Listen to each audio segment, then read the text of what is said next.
Alrighty, well, I hit a fairly good flaming hole on the edge of the road as I was coming around a corner, trying not to get too close to the big rig that was on the same T intersection.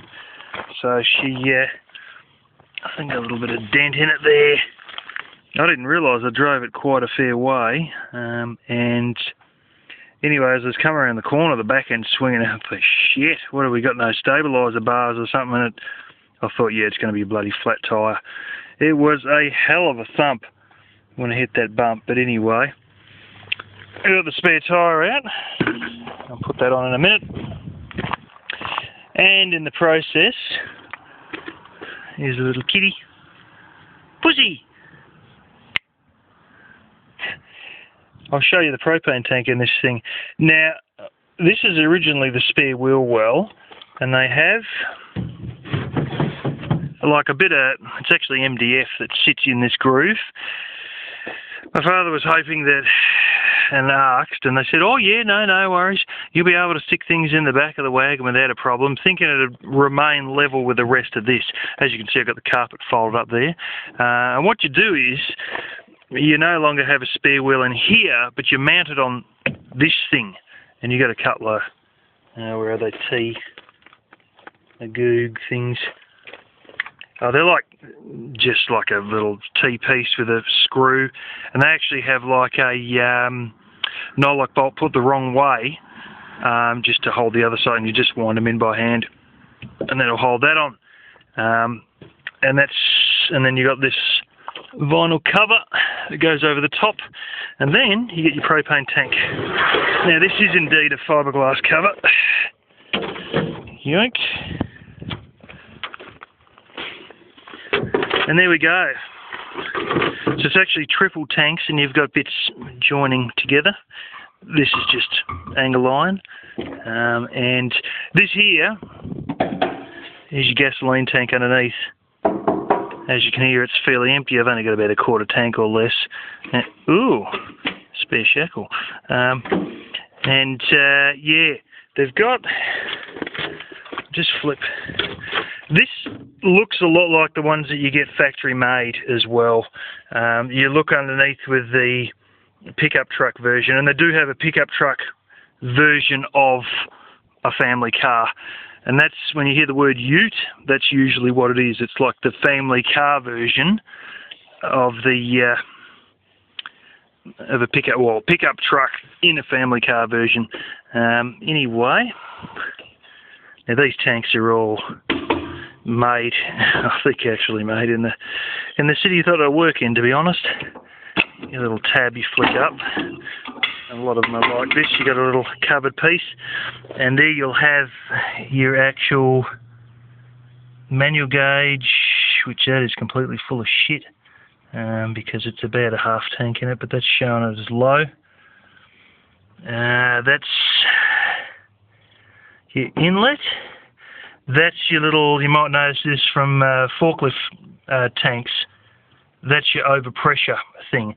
Now that'll pop out and pop off when it gets too hot, and say it's over 100 degrees Fahrenheit, it'll, and you've got a full tank, and you've been driving on petrol, and you fill the tank up, and then it's got really hot, the gas tries to expand, and so you have an overpressure valve inside this bung, and what it'll do is it'll spit that out. And why they have that there is so you know that that was the cause of whatever happened.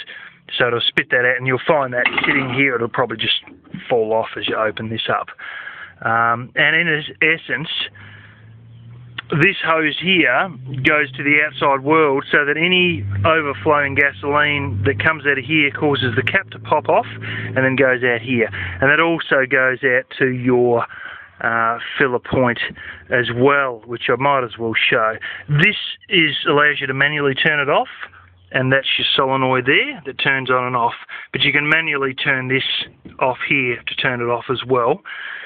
They used to only have one of these under the hood. Now they have, since July, well, literally the middle, I think it's July 30th, 1994, I think was the date. They required you to have one under the hood and one here, whereas before it was only one under the hood. And the reason was several people had car fires, and yeah, well, this is normally off, and it's only when you put power through it that it turns on. And as you actually turn the key on for the ignition, you actually hear it go click, and you can hear it go click from sitting in the driver's seat, and that'll, you know, open it up. And that was to sort of, you know, not make car fires as bad, because they had some fantastical car fires where these tanks would completely empty straight out to the blasted car fire after the copper line, that little thin one there, it's only a tiny little line, I think it's 1/4 inch or something, that would just leak out completely. You know, once that line melted, boom, your entire lot of tanks would just further fuel the car fire. So they, yeah, changed that there. But I'll go and pop the fill point open here. And, oh, there we go, I could do it without the keys in. I thought you had to have the keys in to open that. So this is it here. That's your gasoline one. Let me tell you, this thing is bloody well in the way of this, and it takes you 5 minutes of fiddling to get the damn cap on. But it doesn't matter, because you don't fill it up very often. And this, you probably may have seen the exact same cap on forklifts, and what do you know, it's the exact same thing as the forklift fill-up point.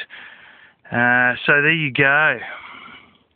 If you work for smaller companies, they'll usually give you individual bottles, but the individual bottles may still have this, and often enough they break the little plastic bit and you won't have a damn cap, and that'll just be open air to the world. Sometimes you go to fill these and you have it's like a pressure in between the line here and the part I just showed in there, the actual inline, which is like your braided black fabric one there. That's your inline. Sometimes they get a bit of a pressure build up between the two of them, and then it doesn't want to actually fill. So what you do is that screw there, that's actually like a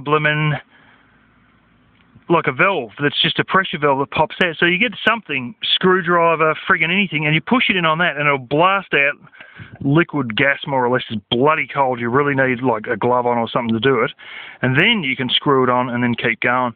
But yeah, occasionally some people have troubles with that valve sticking or the pressure getting between the two. So they claim, one guy claimed it was a pressure between the two, but I may think it's just a valve that is getting sticky. But yeah, that's actually like spring from behind, and as the pressure comes in from this side, that should pop down, but sometimes it doesn't. I had that happen once or twice in my old car, but I've never had it happen in this one. But this other guy used to have it happen quite a bit. But anyway, I managed to fit the whole lot in, so it's all just, and you actually, if you close it, you notice that this here is pressed hard against that. You can actually see where it's marked, the thing. So there you go.